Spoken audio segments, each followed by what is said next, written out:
When I say I don't like you to read books, I've read Shakespeare, Tolstoy, Nietzsche. I've done all that. That's not what I mean. I mean read a book about bullshit so you don't pull the trigger.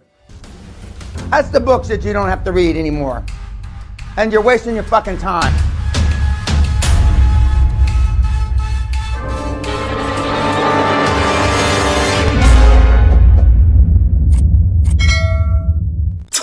When you've lived a life outside the auspices or the scope of QLA, 20, 30, 40 years, whatever it is, this, even though intellectually you could take a test and pass it, true and false, blah, blah, blah, you might even be able to pass some essay questions.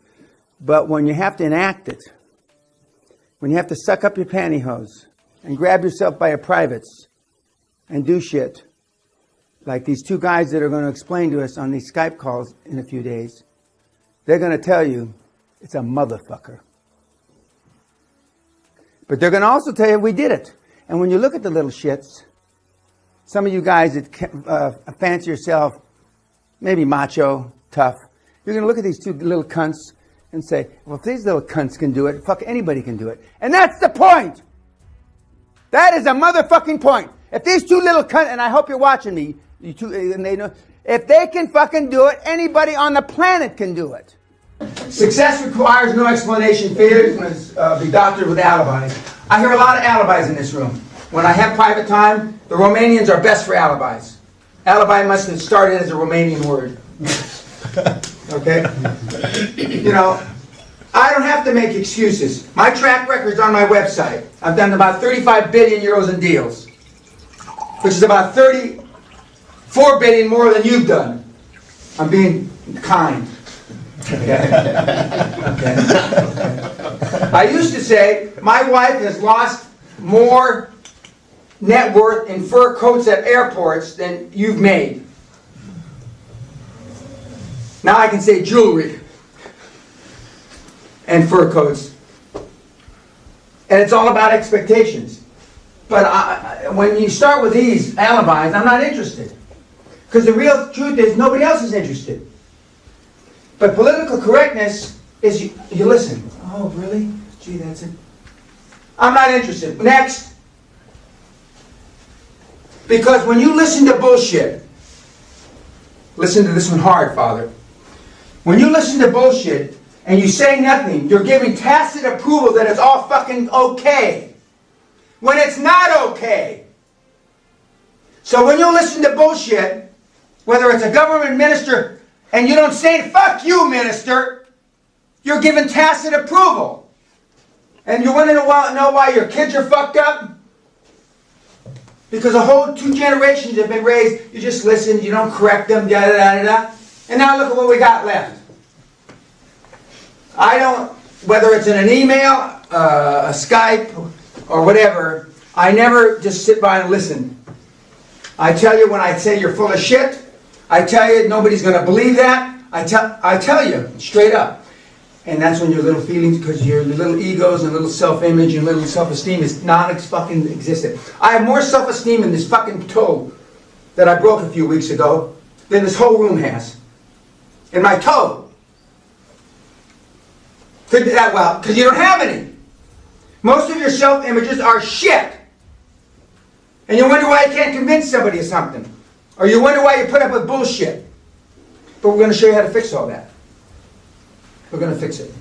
Mr. Think Tank made the comment that one of the reasons I'm so rough on YouTube is because I don't want you to come to the fucking seminar. Which is true, I don't. I only want you to come to the seminar if you're willing to put up with the pain. Because then I know at least I got a 50-50 chance of making you successful. Otherwise, you're fucked. You're wasting your money. You might as well burn it in your fucking fireplace. Or better yet, give it to me and I'll give it to some of the charities that I'm dealing with. You know, Prevention of the Cruelty of Animals, Mother Teresa's orphanages I support, and a bunch of the nuns. Okay. Because I realize there's a high failure rate unless you're absolutely focused. And most people aren't focused, and that's why you buy the stuff from the guys to tell you it's easy. But the best advice, one of the best bits of advice he ever gave me, he says, excuse me. And we were looking in the commode, and there's a stall like this. A commode is the thing you sit on to take a crap. And he said, what do you see there, Mr. Pena? And I go, I'm trying to think, esoterically, outside the box. What the fuck's he talking about? I see porcelain, I see water, I see steel stall sides, etc. Okay, let's go back to water, Mr. Pena. Okay, you see water. What do you see in the water? And I said, well, right now I don't see anything, thank goodness. It's all clean. He says, yes, but what if you put your fist in the water? This is really important to you fucking melon heads that have the IQ of a fucking jellyfish. And so I'm trying to think esoterically again, outside the box. What's your man mean? And I said, okay, well, if you put your fist in the water, you displace water. And he says, correct, Mr. Pena. And what happens when you release your hand from the commode and you pull it out of the water? I'm trying to think again, esoterically, outside the box. Fuck, let me see. Is this physics? I said, the water fills back in and it replaces where your hand was. That is life, Mr. Pena. That is life. You're no more than a fist in a fucking bowl of toilet water in life. And when you pull your hand out, the water goes back and flows over it. And I found there was a direct correlation. If I charge a lot of money, you fucking morons listened. Because a cheap fuck like you will say, well, fuck, I paid him a lot of money. I better do what the fuck he says. Otherwise, I've wasted my money. And it's worked. When I say I don't like you to read books, I've read Shakespeare, Tolstoy, Nietzsche. I've done all that. That's not what I mean. I mean read a book about bullshit so you don't pull the trigger. That's the books that you don't have to read anymore. And you're wasting your fucking time. Because when I fucking tell you I'm going to do something, I fucking do it. I'm either in a coma or fucking dead. And high performance people are just like me. When they say they're going to fuck you for practice, that's exactly what they do. They fuck you for practice. And when they tell you I'm going to rip your fucking head up and shit down your neck, that's exactly what they do. And when I tell you I'm going to be in Salzburg, unless I'm dead or in a coma, I'll be there. And when I tell you I'm going to get something done, unless I'm dead or in a coma, not your mother's coma, not your mother's death, you're dead or in a coma, I get it fucking done.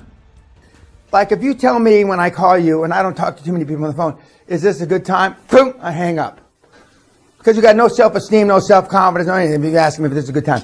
And then he tells me that HR departments teach you, now say it again just so I don't misspeak. It's a so-called self-respect to ask the person you're talking to if it's a good time to talk to them. You're not taking their time or whatever. Yeah, well, if you don't have the chutzpah, if you don't have the grit, if you don't have the balls, the cojones, whatever, I don't care what you call it, the self-confidence or the self-respect, I mean, and you got to say, is this a good time? And what are you supposed to do when the guy says no? Fuck. And that's why things, it takes so damn long because they're calling back, and and then if you don't want to talk to the guy, it's never a good time. And I don't know, I would suspect if you have to go through an assistant, some sort of gatekeeping, I don't want to talk to that guy no matter what. Bill Gates said, you can't control that you were born into poverty, but you sure as hell can control if you die in poverty, because then that's your fault. And yes. Should you only focus on like the 10 or 20 biggest affirmations? Well, I mean, I say this slightly tongue-in-cheek. If you're the first trillionaire on the planet, all the rest falls into place. I mean, believe me. Now, you guys, I told you $10 million cash in the bank after tax will change just about everybody's life in this room, except me. And you don't know what that's like.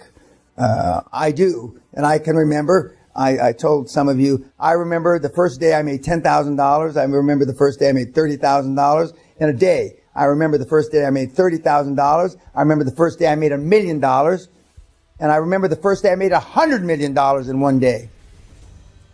I mean, crystal clear, like I brushed my teeth this morning. And I can go back and I can drag those up to my memory muscle, my brain. I get chills talking about it because I remember I got chills when it happened. If you want to see a great picture, outside my office, as you turn into my office, just in the wall, before you turn in, there's a picture of me wearing that hat, or a hat like it, holding a 10 million pound check. 10 million pounds, which is about 20 million bucks at the time. The first 10 million I ripped out of the belly of the financial district in London. And I got a smile that's this wide. I mean, it looked wider than my face, And I can remember that. I remember it like it was this morning. And that's what you you fall back on. And that's when athletes that have won a Super Bowl or a World Cup, in the last 2 minutes, and they bring that memory back. But you got to get the first memory. That's the challenge, to get the first memory. It's like the first archery contest that you ever won, etc. I mean, you got to bring that memory back, but you got to get one first. You got to get one first, and then once you get them, I mean, I'm not saying they're easy to replicate, because they're not, but I mean, it is easier because you did it once. There's no reason why you can't do it twice. I coach, mentor, because what you can be. And what you can be is to partially fulfill your ultimate potential. Because nobody fulfills their ultimate potential, myself included, and Bill Gates, nor anybody since the beginning of time. But if I just based it on who you are today, I sit in my office and play with my computer.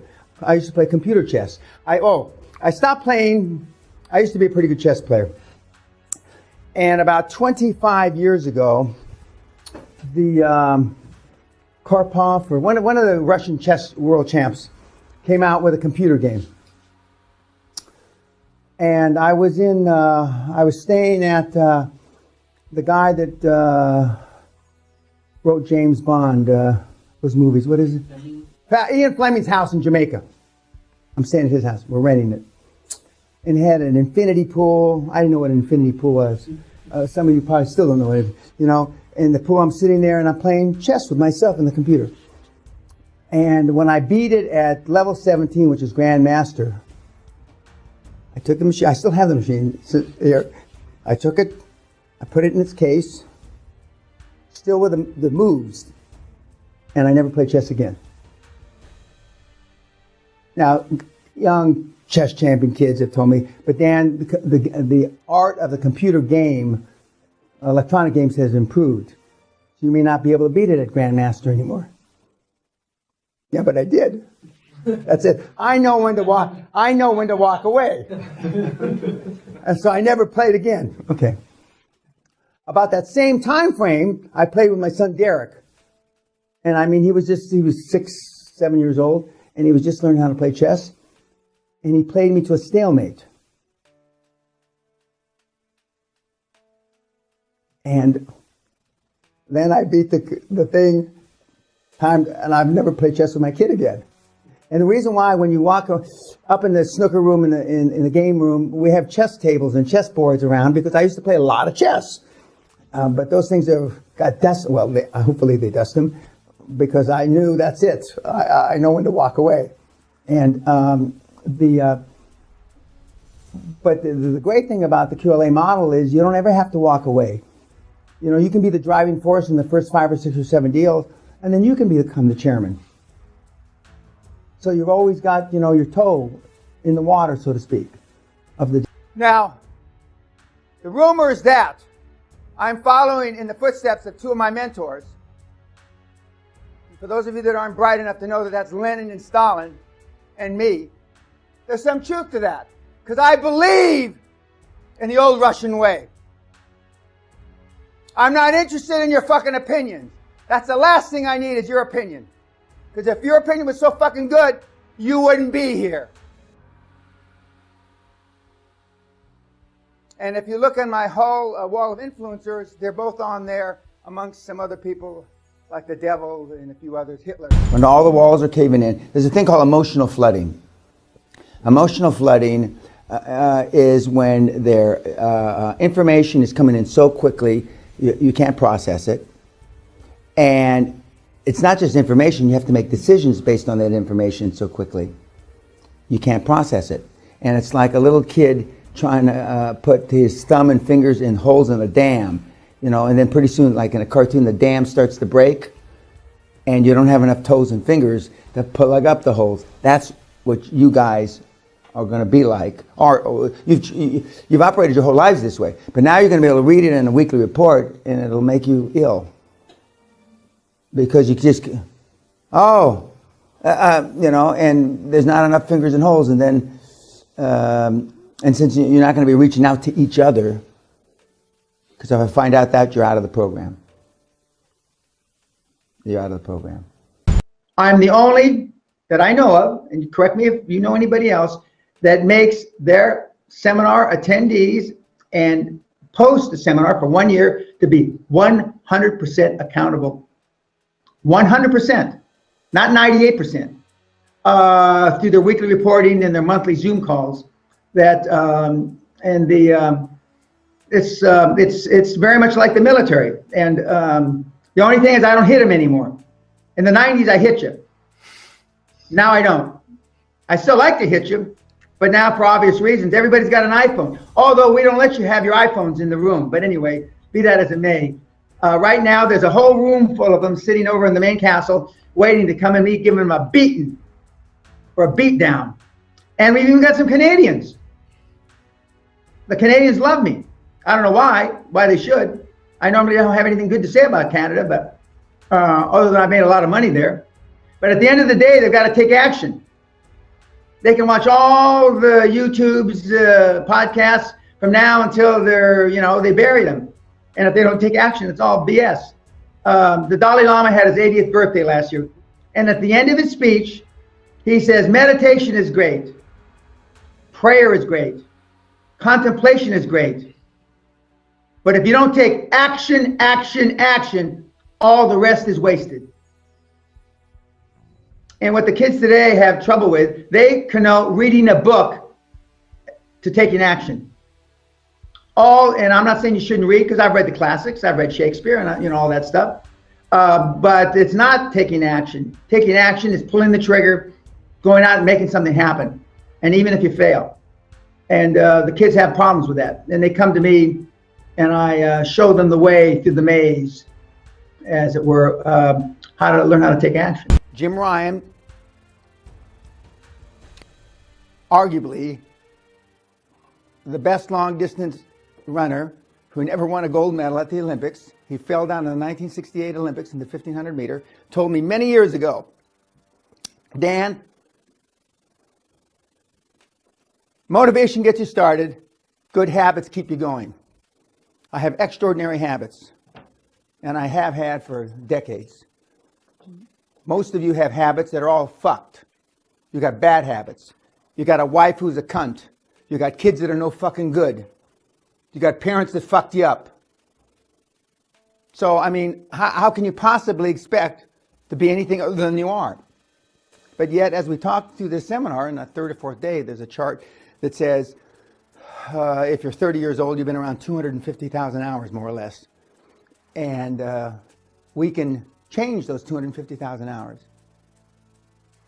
of bad habits, lack of motivation, etc., etc. Why you don't have to be a sophisticated, smart, or even talented to obtain finance.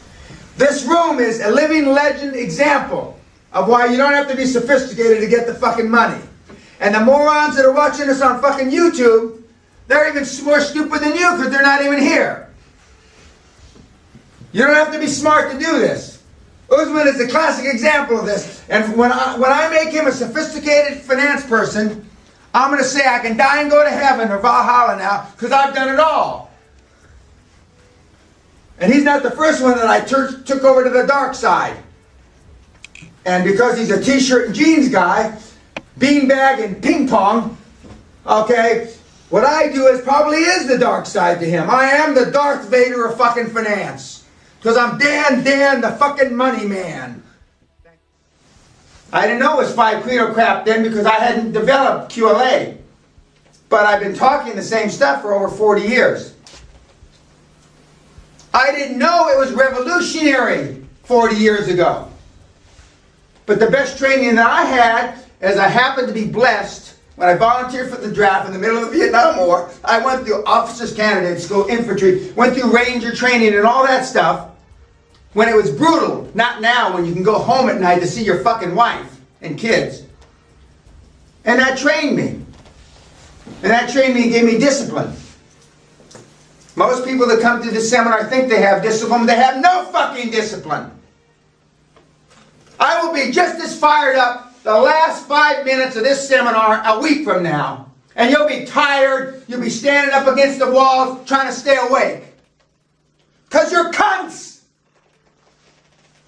And the real world, the guys that I compete with, eat people like you for lunch, breakfast, hors d'oeuvres, canapes. And you don't have to be an alpha male. I got another podcast. Do I have to be an alpha male to do this? 98% of all high performance people are on Henry Kissinger's end of the continuum. Everybody, no, maybe you're not old enough to know who Henry Kissinger is. Who's another soft spoken? Who? Branson. Okay. Or some, at that end. Only 2% of us are Ayatollah Khomeini, me, Donald Trump, Genghis Khan, etc. Only 2% of high-performance leaders are at my end of the continuum. 98% of them are just like everybody else. Eagles fly alone.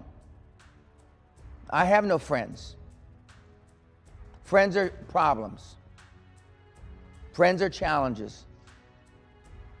If you aren't into yourself, and that means something else now than what I mean. If you're not into yourself enough that you can't spend the weekend by yourself, then something's fucking wrong with you.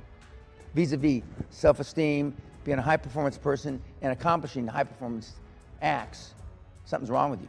I have learned, and that's why I'm considered very politically incorrect now, is that the easiest way to get to the truth is to ask the fucking truth and say the fucking truth, irrespective of if it hurts. It's not because you're trying to go out of your way to be an asshole, which some people say. Your QLA is just busting balls and being an asshole to make a lot of money. That's not true. It's not all about money. Self-esteem is built the first 7 or 8 years of life. Have you ever seen an unhappy 2 or 3 year old, unless they got to have their diapers changed? They're happy, and then they turn into you. What the fuck happens? You know what happens? Your parents happen. To quit, to give up, to surrender is to fail. Failure is not an option in this program. I have 100% success rate. 100. And no cocksucker in this room is going to change that.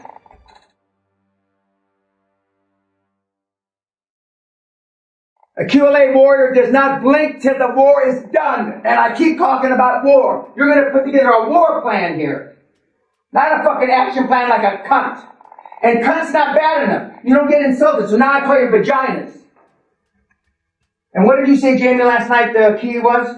The key is lazy cunt. That's the... Yeah, and you are all lazy cunts. I still work 60, 70 hours a week and I'm retired. Well, failure's not an option.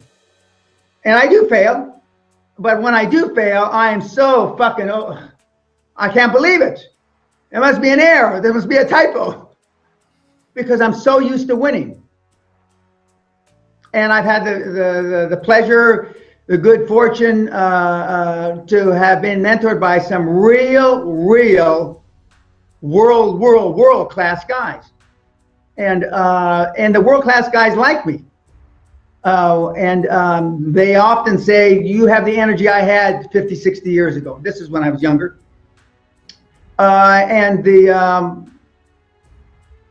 know, I went where the action was. I went to New York. They said that Wall Street would eat me alive. Barrio bad boy. And they were wrong. I run towards the gunfire and I kill everybody, metaphorically speaking. I look for problems. I look for because from chaos comes order. From chaos comes order. And I've done that successfully for 50 years. And I'll be 72 in a few weeks. I don't feel 72. I don't believe I look 72. And I've had, if you've noticed on my websites, I'm called a bionic man because I've got so many artificial parts in me. my knees, my hip, my shoulders, my collarbone, my right bicep. I mean, I'm running out of parts to replace. And that's because I do everything to the maximum, and I do a lot of physical stuff, more in the past than now, where I got hurt a lot. I got busted up. But that, I'm looking to be all I can be every single day. I mean, there's no question. And getting back to your original question, how do I change their mindset? Is because I require the kids to be all they can be every single day for 1 year. I have 100% track record for changing lives for the better. It's much less for billionaires.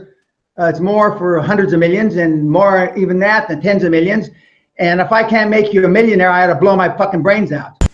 How do you keep energized when so many of them fail because they don't follow instructions?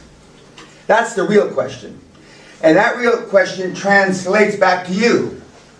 And one of the slides we had, I think it was Winston Churchill, is to keeping your enthusiasm from failure to failure on the way to success. Now, I thought about it only a few seconds because I just read that email, but I don't even think about it. I'm so programmed for success, I don't think about the failures. And as I said a couple of days ago, I'm more concerned, and I said it again yesterday, I'm more concerned for your success than you are. I make more sacrifices for your success than you do. So there's a dichotomy there. Something's fucked up. Fucked up. And if I really thought about it, I wouldn't do it. If I really thought about it, I wouldn't give the goddamn seminars, because I certainly don't need the fucking money. And of course I told you I tried giving free seminars. And that worked even worse. Because nobody was committed. So the last question in my mind is not consistent with all the other bullshit they said. So when it comes down to their own pocketbook, fuck everybody else, I'm on board, pull up the game plank. But they got all this self-serving bullshit, saving the fucking world. But as far as the gap between the rich and the poor, forget about it, because I'm going to be one of the rich. All my stuff on my website is free. I give all the product away. I don't sell it. I was poking fun at the other guys in the business. This just had my 24th anniversary, and I'm not having a sale, kids, because I don't sell anything. I give every thing away free. And why do I give it away free? Because I want to take the last little excuse you weenies have for not doing it. So many years ago, I went from the highest priced product known to man, thousands and thousands for a disc that costs a nickel, to nothing for free, because I want you to succeed. 99.99% of all the people that have made the billions, I've never met. 0.1% I have met. And those kids have come to the Castle Seminar, which I give 4 or 5 times a year. And then what they're really coming for, instead of doing it all free online, is I mentor the kids for a year for free. But not dissimilar to your at the farm. Accountable. 1 weekly report, 52 weeks, where they make themselves accountable for every hour of the day. They have to list what they did in detail, okay? Once a month we have a Zoom call where we get, your group is all on screen, where we talk about what you accomplished or didn't.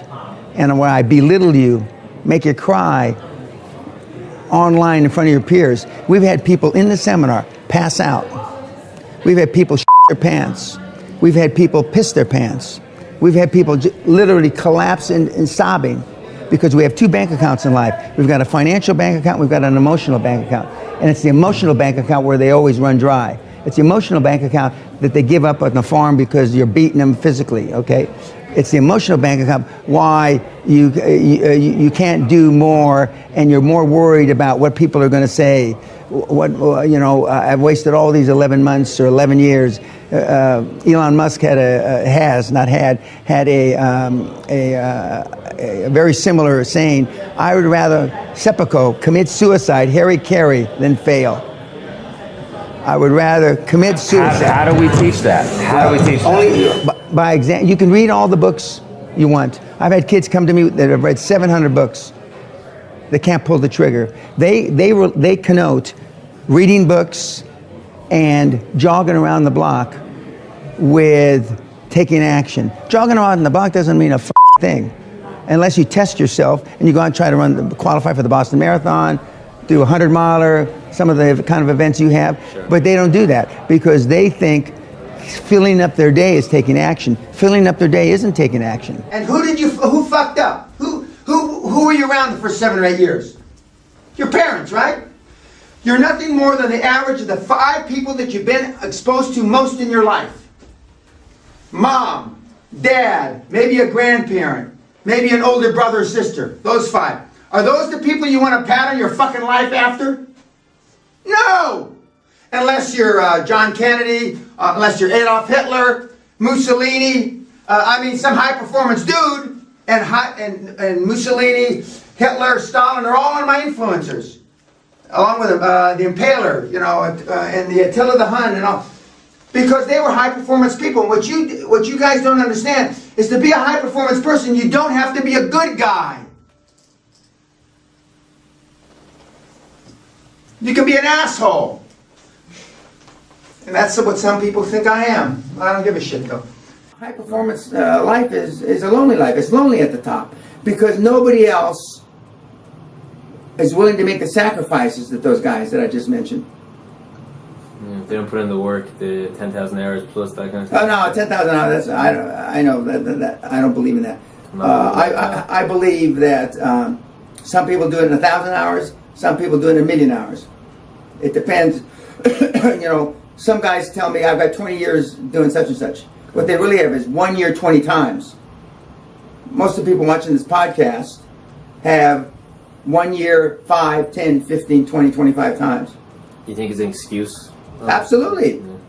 Yeah. Absolutely. It's hard to be successful, but it's harder to stay successful. Yeah. I haven't had to work in 35 years. And it just so happens I'm reading this email about 2012, this kid from New York City who was a fucking, I'm adding to the story, a crackhead. I don't know if he was or not, but it sounds better. He's a fucking crackhead. He's living in his mother's garage, and he doesn't take a bath. But in 3 years, a story, he's living homeless. But for right now, he's just a crackhead in his mother's garage, and he doesn't take a bath. Okay. Another Menchie sends me an email this morning about their 18-year-old, which I predicted all this, the 18-year-old, unfortunately, I predicted all this. 18-year-old Brit, fucked up, drunk, and the presumption was that this person was a goody two-shoes. Nobody's a goody two-shoes at 18. I don't give a fuck who you think, who raised them, whether they're altar boys. Do they have altar girls? I don't give a fuck who. And if you're stupid enough to think that, whether they're Muslim, burqas, it doesn't make a shit. They're not. In today's society, the kids are fucked up. And that's because of a lack of leadership of used. I'm in general, parents. And so she's all surprised that her daughter, little cherub that she was. And I said, of course, I had no empathy or sympathy. This is what you're finding out. I had to go pick her up on the street throwing up. This is only because she couldn't get anybody else to pick her up. That's the only the only reason you got a goddamn phone call. Her mates, her friends. And when the guys pick her up, and if you think any different, you're fucking brain dead. It's just, Sally says, why do you get so upset about this, Dan? Because people are so fucking stupid! They're so naive. Because you want to think. Unless you got a chain on their fucking ankle. And you got them in a cage. Then they're good. At 6 months, I said last night, kids, unless they've got to change their nappies, their diapers, are happy. Okay? And then at 3 years, they're still happy. And at 7 years, they're still happy. Remember, self-esteem is built the first 7 or 8 years. And then something happens. Something's still happening. And what's happening is because back here, just about there, your parents have taken a hold of your persona. Why isn't everybody happy, slappy later on? Or wrong way. Because your parents in life, contrary to what you think. There's some people in this room that they've devoted their life to being good parents. Praise Allah. But as I told the Oxford kids, and the Oxford kids just shit themselves. Love don't get the fucking job done. If love got the job done, then more of you would be motherfucking successful. And you wouldn't be here paying me an arm and a leg, you think. If love got the job done. Love doesn't get the motherfucking done.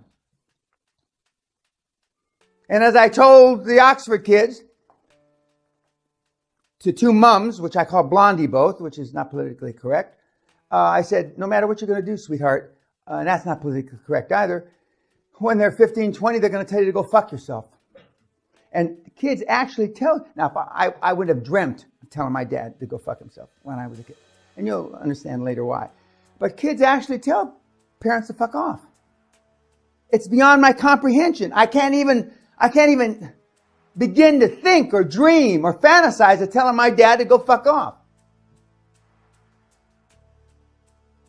Some of you as kids, according to your papers you filled out, have told your parents to fuck off. Some of you in this room had crack heads for parents, or at least one parent. Half of them, either a guy or a gal. Almost all your parents didn't have any self-esteem by your own admission. And if you think they didn't have fucking self-esteem, and it was that obvious, then they really didn't have self-esteem. Ciao. But don't be trying so goddamn hard. And some of you people said I was rude to you on the YouTube. Well, you have no idea how rude I can get. We're only putting the clean parts on this fucking YouTube.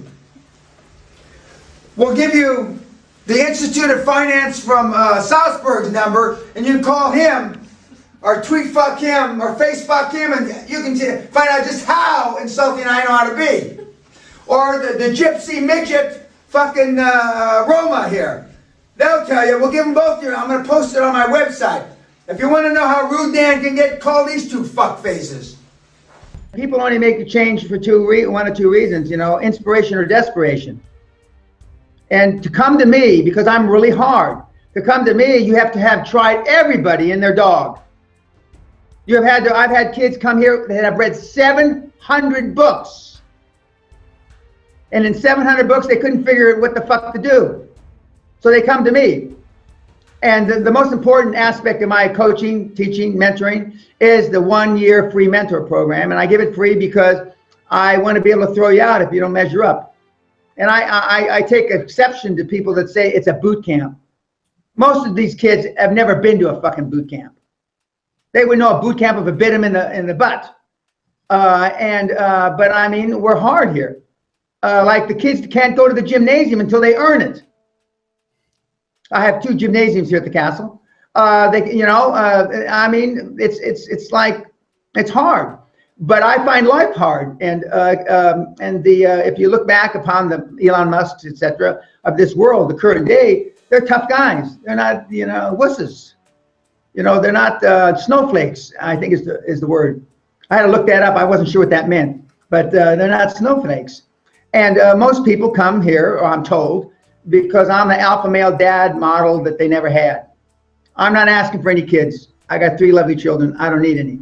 But one of the reasons that I have admiration for President Trump, look at his kids. They should be spoiled brats. Now, I'm not saying they're not spoiled in a certain way, but they've got their heads on their shoulders. They got their own business. My kids should be spoiled brats, but they're not. They're successful on their own. I didn't get any of my children jobs. I didn't make one phone call. And they went to good schools. You don't have to go to school. We have kids that come here that didn't get out of high school. The point is that I make you accountable. Bill Gates wanted to meet, just before he met Warren Buffett, he wanted Warren Buffett as a mentor.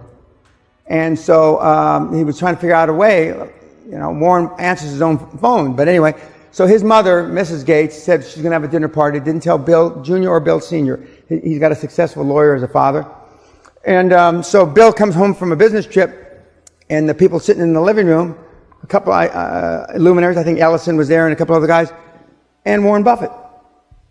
And so Bill Gates asked his mother, well, he says, just like a good mom, you wanted to meet him, so I just invited him over for dinner. Anyway, so they're sitting around the dinner table, and there was a lull in the conversation, as there often is, except for when you drink a lot, then there's not too many lulls, but apparently they weren't drinking too much. And Mrs. Gates decided that she should ask a question to the table, not to any one specific person. And she said, what would you attribute your success to? Warren and Bill Gates Jr. with one word fired back, focus! And that's the answer to your question. Do you think that the journey was important, though? If you hadn't come from that, you wouldn't... No, I would rather have a process. I don't think life's a journey. And I argue with Brian Rose about this. Life's not a fucking journey. A journey is you make all the mistakes in the world. Okay. You know, once I understood what being a high-performance person was, going through officer training school and doing the Ranger and all the stuff, other stuff that we did, I mean, it's, to me, the shortest distance between 2 points is a straight line, not a motherfucking meandering journey. And that's the excuse all the kids use. I'm on a journey. Fuck your journey.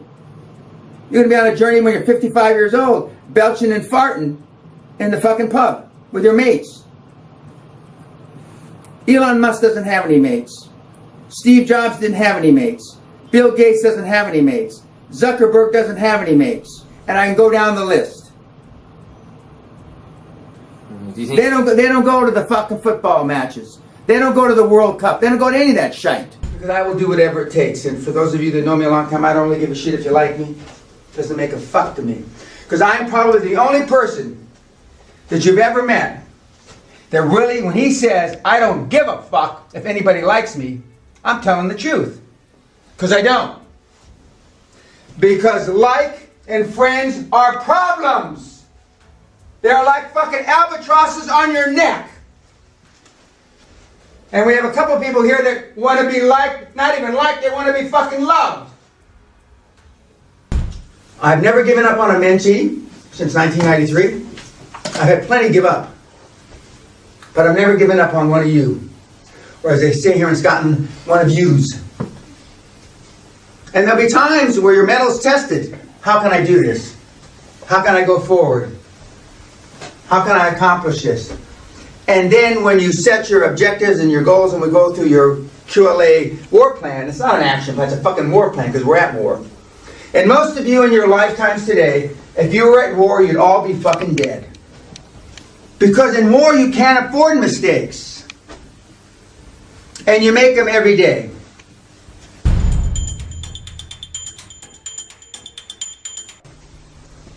I talk, I act, and I perform as if it were the last 12 minutes of my last Super Bowl. And that's what you have to do to be successful. And I will drive you like fucking rented mules to get those results out of you. Because I know what you're capable of. More so than you. It's all about setting expectations, kids. You set high expectations. In the old days, when an American basketball team went to the Olympics, there was no question in anybody's fucking mind they were going to win gold. And then, what happened? The new generation came around and decided, well, going to the Olympics is enough. It's an experience. Medaling is enough, and sure as shit, we got our ass kicked. Your expectations will be different now, leaving here in a few days. Because you know what's possible. You know even dirtbags like you. Those people up there were once dirtbags that didn't know any better. Then they achieved super success. Now, in this room, funny enough, the 2 or 3 people that have a few shekels have no education. Now, this is an exaggeration. This is a Trump. They can barely write their fucking name. They can barely write their fucking name, as opposed to the people that have multi-degrees don't have a fucking pot to piss in or a window to throw it out of. Now there's a message there as well. Now this is too heavy for the YouTubers. It's too much for them. I'll get all kind of shit back, you know. Why? You know what they'll focus on? Why did you take that mic away from that old lady? And God, I want to cry when I say, but you're no different. You focus on all the fucking moronic shit that doesn't mean a goddamn thing. But I guarantee, even though I've mentioned it, I will get fucking on YouTube. Why did you take the mic? I really slapped the old lady, knocked her fucking false teeth out, and kicked her in the fucking head. So we'll make it worse. So why do you focus on that shit? Why do people ask me if I'm fucking Iron Man? Like I told if you don't like my fucking politics, don't look at my free shit on my website. There's no politics on my website. Why? Because you're pretending to be interested in certain things because it's either vogue or you know you're not where you want to be in life and you feel either your wife told you or somebody told God, I got to do something. Now, for those that are listening on YouTube, my demographics have gone, it used to be 35 to 55. My demographics are now 15 to 30. 35-year-old here now, and then there's a few stumble in at 50, stagger in, you know, with their canes and in their wheelchairs. But for the most part, and that says two things about what's happening, even though I think the world's going to fucking hell in a handbasket, the kids are waking up because of social media, because they have so much information now available to them. They're smartening up quicker. And what's easy about the program now, easier, is because you can do all the homework that used to take shoe leather. Shoe leather meaning you had to go see people on the internet. Now that's the good news and the bad news. The good news is you can get it done a lot quicker. The bad news is you can get it done a lot quicker. So then that means you think you have more time and you take a fucking year. 3 or 4 of you have asked me about tips. That's hilarious to me. Do you have any tips? I mean, are you retarded? And the people that have asked me know who you are. Where does that word come from? Tips. What does tip mean? What does it mean? Easy way out. Yes, thank you. A shortcut. There are no motherfucking shortcuts, YouTube retards. You take the hill by charging it up and taking casualties, collateral damage. In your particular case, it's all emotional. It's very seldom physical. Tips. Fuck. That's hilarious to me. It's like asking a Navy SEAL, oh, you got any tips how we're going to take this fucking bunker? I mean, Jesus. You got any tips? Or when the guys that have fought Tyson, got any tips how, fight Mike? Because you want an easy way. You want the easy way. And you've given your children the easy way so far, for those of you that have kids. And God knows your parents, even though some of you got beated, as you say, they gave you the bubble wrap way. You've been bubble wrapped with your little trainer wheels on your little bicycle. Any questions before we get started from... Yes. Does the thing goes on YouTube, everything? We have to edit the gypsy, blah, blah, blah. No, we're not editing fucking on anything. No, but we don't put it on YouTube because there will be some people watching. And if you want to put some blogs with whatever, just to mock on people, that's not fair. I mean, we can keep the mocking in the room, please. No, you're wrong. We can't keep it in the goddamn room. We cannot put everything on the internet. Hey, we can put anything I want to fucking put on the internet, so shut the fuck up. Okay, I'll put anything on the internet. Yeah, well, I don't give a fuck with you. And if I don't like what you put on the internet while you're here, I'll throw you out of the fucking castle. And if you think I'm kidding, try me. I know, okay. Fucking try me. And if you don't like it, get out now. But, I mean, it's not... I don't give a fuck. You understand me? Don't piss me off. You're in no position to piss me off. Okay.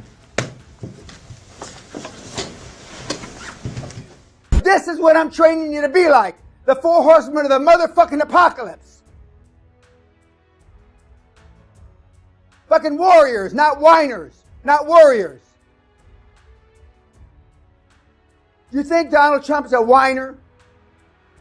Do you think he worries and gives a fuck what you think of him? Do you think Elon Musk gives a fuck what you think of him? Do you think the late Steve Jobs gave a fuck what you thought of him? Do you think Bill Gates gives a fuck? And I can go on and on and on. The only one that gives a fuck is you. And you. And you and the fucking morons on YouTube. This is a different world you're in. It's like those science fiction things. When they go into the time warp and they jump in and they go to a... That's what this is. We're going to give you the tools. Whether you use them or not is something else. All those people, now when they ask me what have I read them.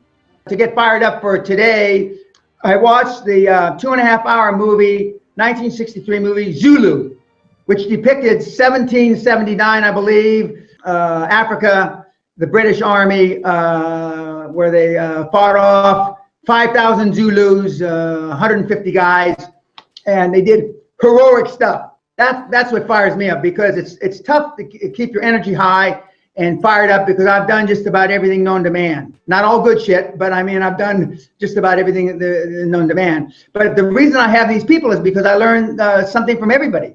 Hitler believed in practice, practice, practice. He had over 1 million photographs of him to do his promotional stuff when he was selling Mein Kampf, and when he was selling to become Chancellor of Germany in the 30s. He was the first guy being advised by Goebbels that, you know, if you're going to influence the masses. I studied when I was a poor speaker 30 plus years ago, I studied JFK, I studied Winston Churchill, I also studied Hitler, his mannerisms, but I couldn't understand what he said. And I studied to get to be a world-class speaker that I am today, or at least I'm told I am. I studied Harry Truman, who's up here, who was the president that took over from Franklin Delano Roosevelt when he died in office, and he was the guy that made the decision to drop the atomic bombs. Can you just imagine the heaviness of that decision? The heaviness that you're going to kill God knows how many people. I studied, in current day, I study Secretary of Defense, General Mattis, Mad Dog Mattis. These are all high-profile people. You may not like them, but they're high-performance people, every single one of them. And quite frankly, in my judgment, 85 to 95% of the people that write books aren't high performance. They're also Rands. Why do the kids read them? Because they say it's easy. And I mean, high performance is anything but easy. And staying on top is even harder than getting to the top. Now, I've been on the top of my game, arguably, for 3.5 decades. I haven't had to work in 35 years. People ask me, how do I get up in the morning? I get up fired up. I'm fired up. I've been high on life since 1974 that I thought about it, and actually since I got out of OCS 50 years ago today. Man's greatest burden is unfulfilled potential. Man's greatest burden is unfulfilled potential. And I say, when I look at the audiences, and I know that maybe only 1% are going to achieve their potential. Not fully, I still haven't fulfilled my potential, but unfulfilled potential is man's greatest burden. And it breaks my heart, because I know what you kids are capable of. I know I've had kids with 80 IQ to 180 IQ that I mentored that have done big deals. Actually, the 80 IQ did better than the 180 IQ. Okay, and I know what they're capable of, and I know how 10 million or 100 million or whatever the number is changes lives, and then all of a sudden, you know, you believe that you can walk on water. You believe that you can take a loaf of bread and feed however many he was supposed to have fed, and make water into wine. And when you believe it, see, the true test of a leader is when you've trained other people to be leaders. It's in you, kids. I mean, you can do it if you want it bad enough, and you stay focused and you're willing to maintain that commitment And again, it's always legal, moral, and ethical. Normally, as you get older, one of the first things that goes out are your legs. Just natural fact. Prize fighters, their legs go out. So I train exceptionally hard on my legs. So I love working out every day. Fuck no, I don't. But I feel guilty when I don't. I feel like a cunt. I feel like a wuss. With no hard feelings, ladies, I feel like a woman. But I do it because I know the stronger I am, the more mentally fit I am. So just fucking take action. People often ask me, does the end justify the means? And my answer is yes. High performance people don't hang out. High performance people don't go to group meetings.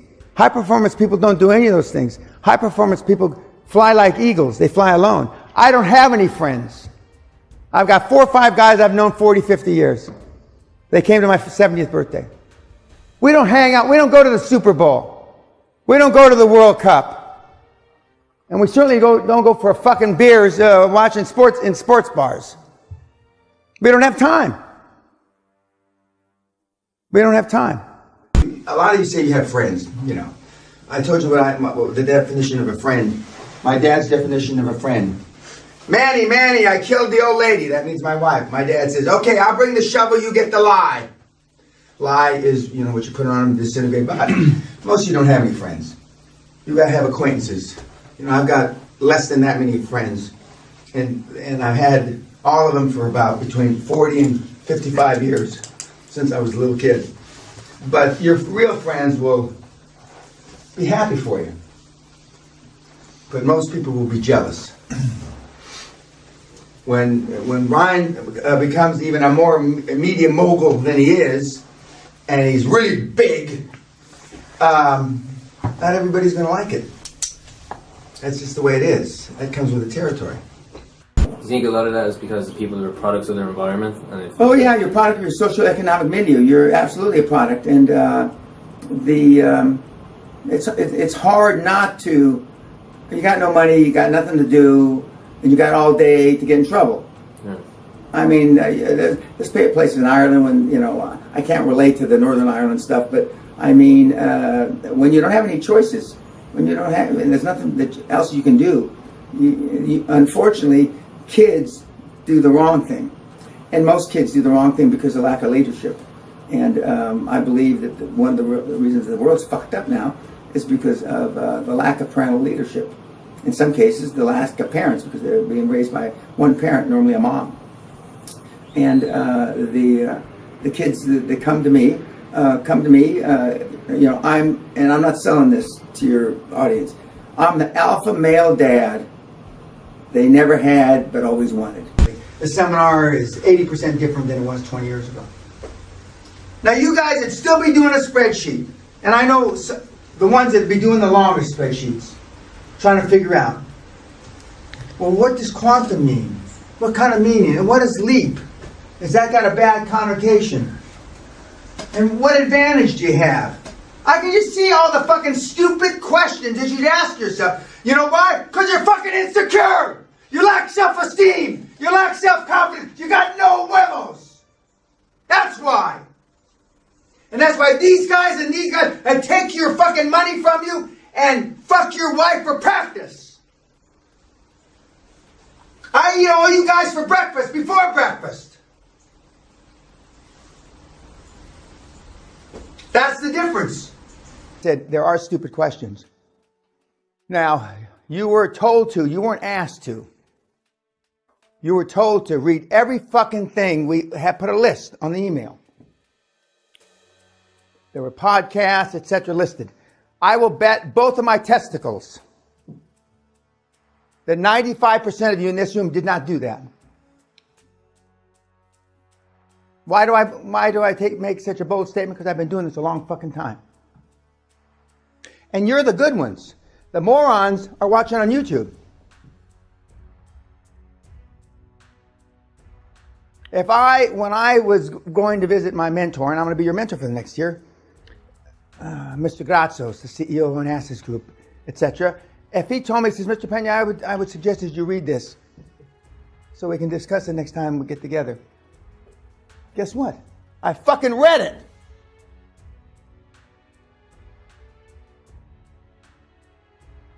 Now, don't feel like the Lone Ranger. All of the people that are come here basically are dipshits. But you're a higher class of dipshits than the ones watching on YouTube. Now, that shouldn't make you feel good. So I'm not saying it to you to make you feel good. I'm just trying to put you in perspective. Why so few people are high performance. Because it's a hard motherfucker, that's why. And if it were easy, and I've been saying this maybe 5 or 8 years, it was so goddamn easy, and a couple of things we're going to look at first. There'd be a QLA shop on every corner like Starbucks. And the reason why you're so fucked up, read it. Desperate to fit in. You're all desperate to fit in. I'm too fat, I'm too skinny, I'm black, I'm Asian, I'm this, I'm from the wrong part of Germany, I'm not from Bavaria. All kind of reasons. You're desperate to fit in. And you're desperate to fit in, YouTube, you fucking cunts, because you lack self-esteem, you lack self-confidence, and you got no fucking balls. And it's your parents' fault.